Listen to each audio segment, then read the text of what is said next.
हम माघ पूर्णिमा की तुम्हें भक्तों कथा सुनाते हैं, पावन कथा सुनाते हैं। स्नान दान का सर्वोत्तम दिन इसे बताते हैं, हम कथा सुनाते हैं। हम माघ पूर्णिमा की तुम्हें भक्तों कथा सुनाते हैं, पावन कथा सुनाते हैं। स्नान दान का सर्वोत्तम दिन इसे बताते हैं, हम कथा सुनाते हैं। किसी यज्ञ के समान होता है आज स्नान, किसी यज्ञ के समान होता है आज स्नान। प्रिय भक्तजनों, आज हम आपको माघ पूर्णिमा व्रत कथा सुनाएंगे।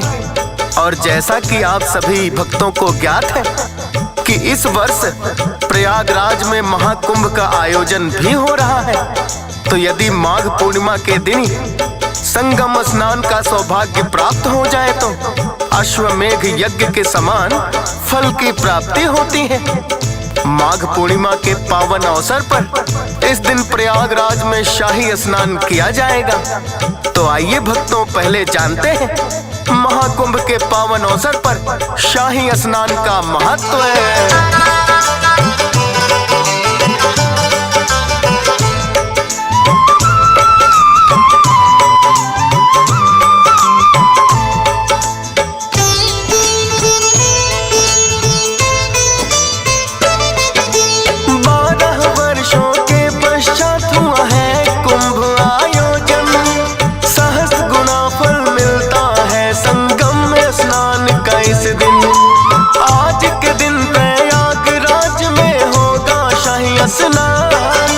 संगम में डुबकी है जैसे कर लिया अमृत पान। साधुओं द्वारा प्रथम स्नान यहाँ किया जाता है, तत्पश्चात सभी भक्तों का नंबर आता है। भक्त करोड़ों करके स्नान पुण्य कमाएंगे, जन्म जन्म के पाप नष्ट जिससे हो जाएंगे। अद्भुत महिमा शाही स्नान की ऐसी बताते हैं, पावन कथा सुनाते हैं। स्नान दान का सर्वोत्तम दिन इसे बताते हैं, हम कथा सुनाते हैं। किसी यज्ञ के समान होता है आज स्नान, किसी यज्ञ के समान होता है आज स्नान।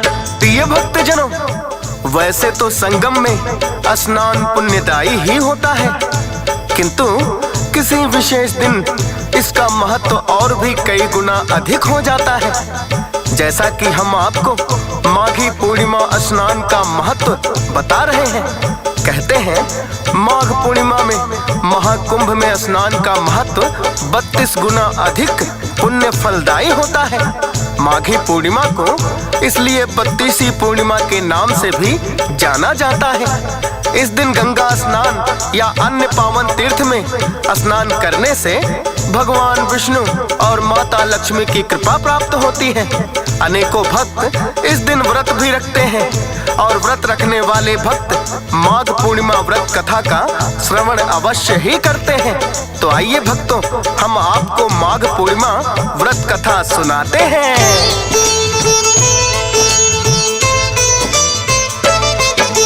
नर्मदा नदी के तट पर भक्तों एक प्राचीन नगर था। शुभ व्रत नामक एक ब्राह्मण जिसमें रहता था। वेदों का ज्ञाता था ब्राह्मण, बड़ा ही था विद्वान। नगर के सब ही लोग करते उसका बड़ा सम्मान। यज्ञ हवन भी लोगों के घर जाकर वो करवाता और बदले में दान दक्षिणा भी उनसे है पाता।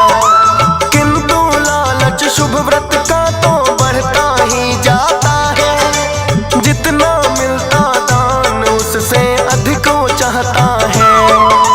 समझ के ज्ञानी ब्राह्मण लोग भी उसे जाते हैं, पावन कथा सुनाते हैं। स्नान दान का सर्वोत्तम दिन इसे बताते हैं, हम कथा सुनाते हैं।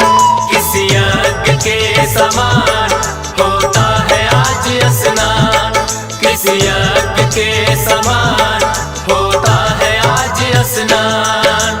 प्रिय भक्तजनों, इस प्रकार वो ब्राह्मण अनेकों लोगों के घरों में जाकर यज्ञ हवन इत्यादि कराया करता था, किंतु उसे चाहे जितना भी दान दक्षिणा मिल जाए उसे पर्याप्त नहीं लगता। वो इतना लालची हो गया कि लोगों से मुंह खोलकर ज्यादा से ज्यादा दान दक्षिणा देने के लिए कहता। उसका अभिप्राय जीवन में केवल धन कमाना ही रह गया था।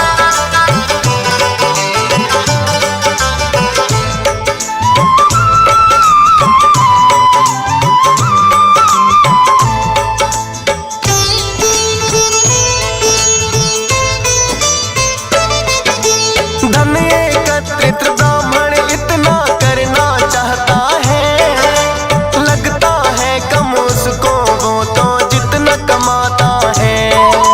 लालसा उस ब्राह्मण की तो कुछ ऐसी बढ़ गई है, अधिक से अधिक मांगने की उसे आदत पड़ गई है। देख कुंडली लोगों की उन्हें यूं ही लगा डराने, सच्चे झूठे कई उपाय भी लगा है वो तो बताने। होता लाभ किसी को जिससे और किसी को हानि, धन के लालच में करने लगा है वो तो मनमानी। दिखाने भविष्य अपना लोग अनेकों आते हैं, पावन कथा सुनाते हैं। स्नान दान का सर्वोत्तम दिन इसे बताते हैं, हम कथा सुनाते हैं। किसी यज्ञ के समान होता है आज स्नान, किसी यज्ञ के समान होता है आज स्नान। प्रिय भक्तजनों, यद्यपि वो ब्राह्मण वेदों का ज्ञाता और उच्च शिक्षित था, किंतु उसे धन कमाने की ऐसी लालसा लगी कि लोगों की कुंडली में देखकर उन्हें कहता कि तुम्हारी शनि की महादशा चल रही है। किसी को कहता कि तुम्हारे ऊपर राहु की दृष्टि है। इस प्रकार झूठे सच्चे उन्हें भयभीत करता और उपाय करने के नाम पर उन्हें खूब ठगने लगा। यदि किसी को उसके बताए हुए उपाय से लाभ प्राप्त हो जाता तो वो औरों को भी बताता। इस प्रकार वो ब्राह्मण चर्चित हो गया और अनेकों लोग भविष्य दिखाने के लिए उसके पास आने लगे।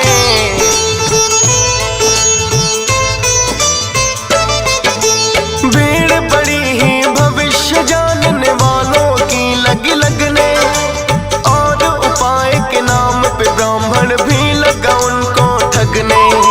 प्रतिदिन आए ब्राह्मण की भी अब तो बढ़ने लगी, जितनी भीड़ बढ़ती है उतना बढ़ता लालच भी। ध्येय बन गया उस ब्राह्मण का धन है अधिक कमाना, खुद के स्वार्थ में लोगों का भी सोचा भला बुराना। अपने स्वास्थ्य की परवाह भी ना ब्राह्मण ने की है, जहाँ आशा धन मिलने की चला जाता वही है। सीधे साधे लोग मनसा को समझ न पाते हैं, पावन कथा सुनाते हैं। स्नान दान का सर्वोत्तम दिन इसे बताते हैं, हम कथा सुनाते हैं।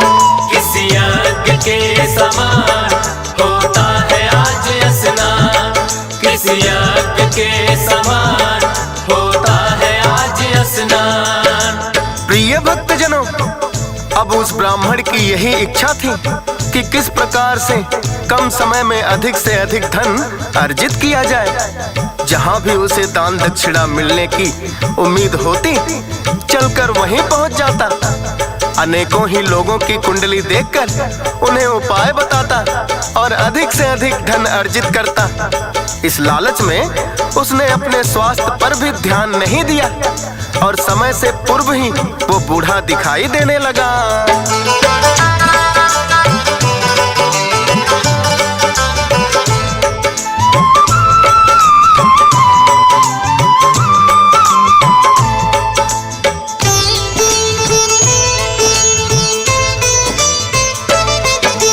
धन की लालसा में मेहनत वो अधिक लगा करने, जिसके कारण समय से पहले लगा वृद्ध लगने।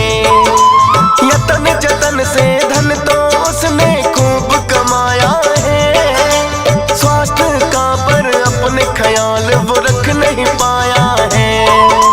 धीरे धीरे होने लगा है ब्राह्मण दुर्बल भी, किंतु लालच के कारण उसे आई नहीं अकल भी। अनेकों ही रोगों ने फिर ब्राह्मण को घेर लिया, जितना कमाया धन उसने उपचार में व्यर्थ हुआ। फिर भी रोग ब्राह्मण के तो कट नहीं पाते हैं, पावन कथा सुनाते हैं। स्नान दान का सर्वोत्तम दिन इसे बताते हैं, हम कथा सुनाते हैं। किसी यज्ञ के समान होता है आज स्नान, किसी यज्ञ के समान होता है आज स्नान। प्रिय भक्तजनों, जब अनेकों प्रकार के रोगों ने ब्राह्मण को घेर लिया तो उसका कमाया हुआ अधिकतम धन उपचार में खर्च हो गया। लालची होने के कारण वो धन को खर्च करना तो नहीं चाहता था, किंतु जब विवश हो गया तो उसे ना चाहते हुए भी उपचार के लिए धन को खर्च करना पड़ा। इससे उसकी चिंता और भी बढ़ने लगी कि मैंने जितना भी धन कमाया है सब वैद्य हकीम ले जा रहे हैं।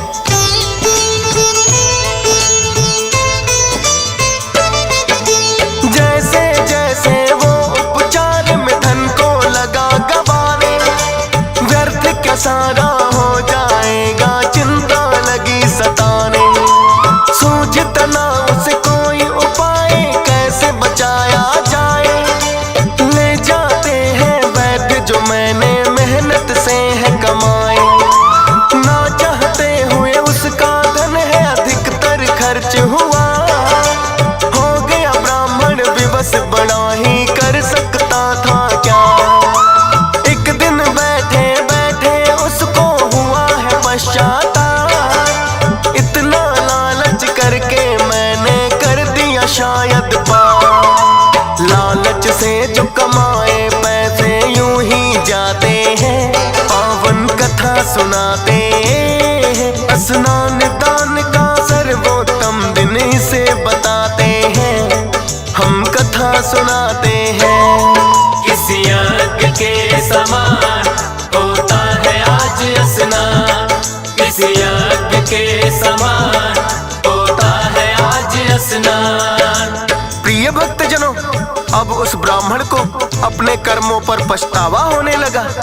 वो एक दिन बैठकर सोच रहा था कि मैंने अनेकों लालच के कारण भोले भाले लोगों की सादगी का लाभ लेकर उनके साथ धोखा किया है, इसलिए उपचार में मेरा अधिकतर धन व्यर्थ हो गया और स्वास्थ्य भी नहीं सुधर रहा। इस प्रकार धीरे धीरे उसके रोग बढ़ते गए।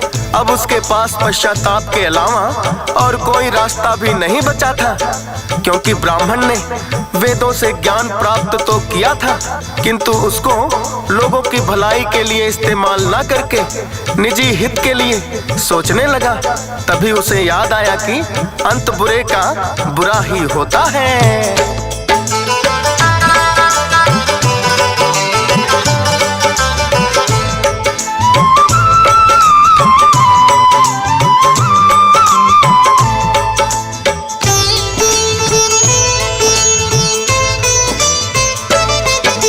अंत भले का भला है होता और बुरे का बुरा, अपना अंत समय ब्राह्मण को निकट है दिखने लगा। क्यों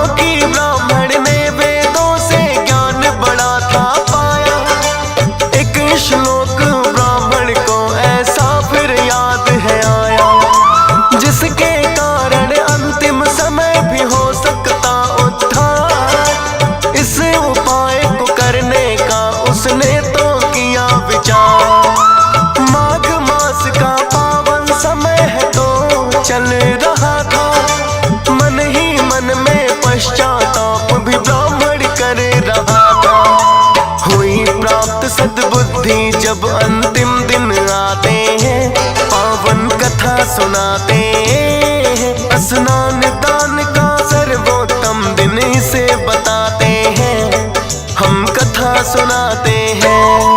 किसी यज्ञ के समान होता है आज स्नान, किसी यज्ञ के समान होता है आज स्नान। प्रिय भक्तजनों, जब ब्राह्मण को अपने कर्मों का पश्चाताप हुआ तो उसे सद्बुद्धि भी प्राप्त हो गई और उसे प्राप्त की हुई विद्या में से कुछ श्लोक याद आए, जिसमें पहला श्लोक है, प्रयागे माघ मासे तुत्रेहम स्नानस्य यद्रवेत दशाश्वमेघ सहस्त्रेण तत्फलम लभते भुवि। अर्थात प्रयाग में माघ मास के भीतर 3 बार स्नान करने से जो फल प्राप्त होता है वह पृथ्वी में 10,000 अश्वमेघ करने से भी प्राप्त नहीं होता। इसी प्रकार एक श्लोक जिसका वर्णन पद्म पुराण में है, माघे निमग्न सलिले सुशीते विमुक्त पापास्त्री दिवम प्रयान्ति। इसका अर्थ है, माघ मास में श्री विष्णु भगवान को पूजा करने से भी अधिक प्रसन्नता स्नान करने मात्र से होती है।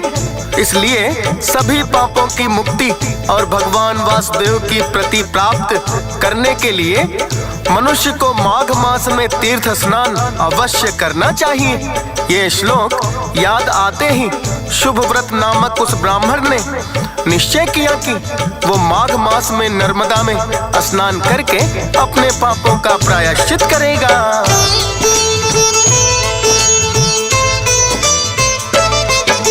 माघ मास में स्नान का संकल्प फिर उसने तो लिया है, ब्रह्म मुहूर्त में जाकर के उसने स्नान किया है और लगाया आकर के श्री विष्णु जी का ध्यान। नित्य प्रतिदिन जाकर अब तो करने लगा स्नान, किंतु ऐसा ब्राह्मण बस 2 दिन तक ही कर पाया।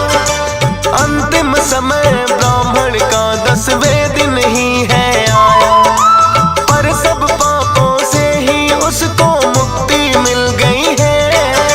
माघ मास में स्नान की ऐसी शक्ति मिल गई है। विष्णु दूत स्वयं वैकुंठ में उसे ले जाते हैं, पावन कथा सुनाते हैं। स्नान दान का सर्वोत्तम दिन इसे बताते हैं, हम कथा सुनाते हैं। किसी यज्ञ के समान होता है आज स्नान, किसी यज्ञ के समान होता है आज स्नान। ये भक्तजनों, शुभव्रत नामक उस ब्राह्मण ने यद्यपि अपना पूरा जीवन लालच से धन जुटाने में व्यर्थ कर दिया था, किंतु माघ मास में केवल 9 दिन नर्मदा नदी में स्नान करने से उसे मोक्ष की प्राप्ति हुई। ऐसी महिमा है माघ मास में स्नान की, और यदि पूर्णिमा के दिन माघ मास में स्नान किया जाए तो भक्तों को अवश्य ही श्री हरि विष्णु और माता लक्ष्मी की कृपा प्राप्त होती है, और पूर्णिमा के दिन व्रत करने से पुण्य फलों की प्राप्ति होती है।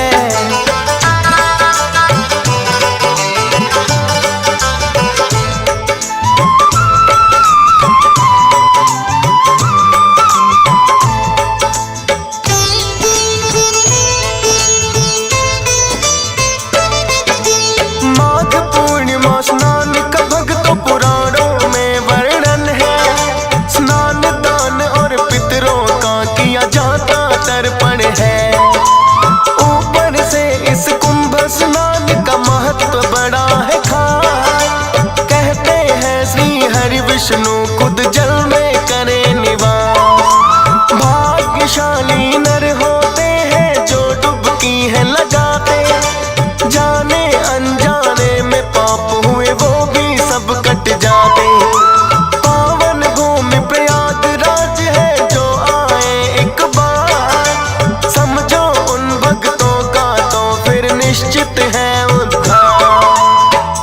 पूर्णिमा के दिन स्नान करने से मोक्ष को पाते हैं, पावन कथा सुनाते हैं। स्नान दान का सर्वोत्तम दिन इसे बताते हैं, हम कथा सुनाते हैं। किसी यज्ञ के समान होता है आज स्नान, किसी यज्ञ के समान होता है आज स्नान। प्रिय भक्तजनों, प्रयागराज के महाकुंभ में पूर्णिमा के दिन स्नान करने का अवसर भाग्यशाली भक्तों को ही मिलता है। अतः पावन संगम में स्नान करके पुण्य प्राप्त करना चाहिए। पद्म पुराण में माघ पूर्णिमा के स्नान का महत्व बताते हुए वर्णन किया है कि यदि माघ पूर्णिमा में 3 बार संगम में स्नान किया जाए तो मनुष्य के समस्त पाप नष्ट हो जाते हैं और मोक्ष की प्राप्ति होती है। अतः भक्तों, ये पुण्य प्राप्त अवश्य ही करना चाहिए।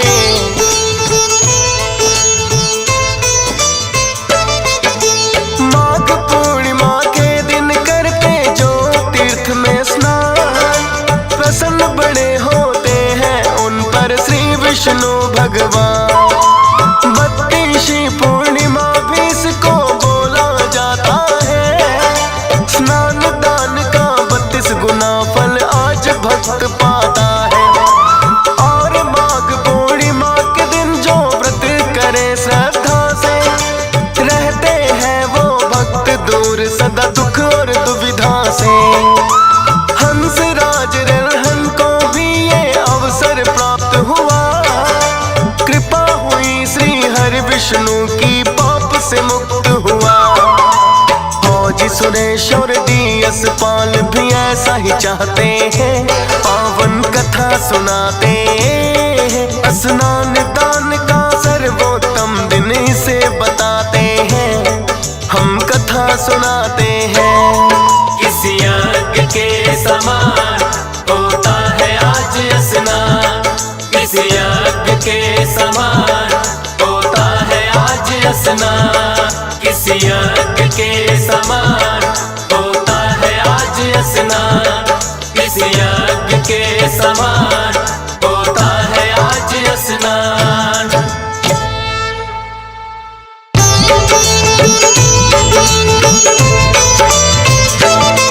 हम माघ पूर्णिमा की तुम्हें भक्तों कथा सुनाते हैं, पावन कथा सुनाते हैं। स्नान दान का सर्वोत्तम दिन इसे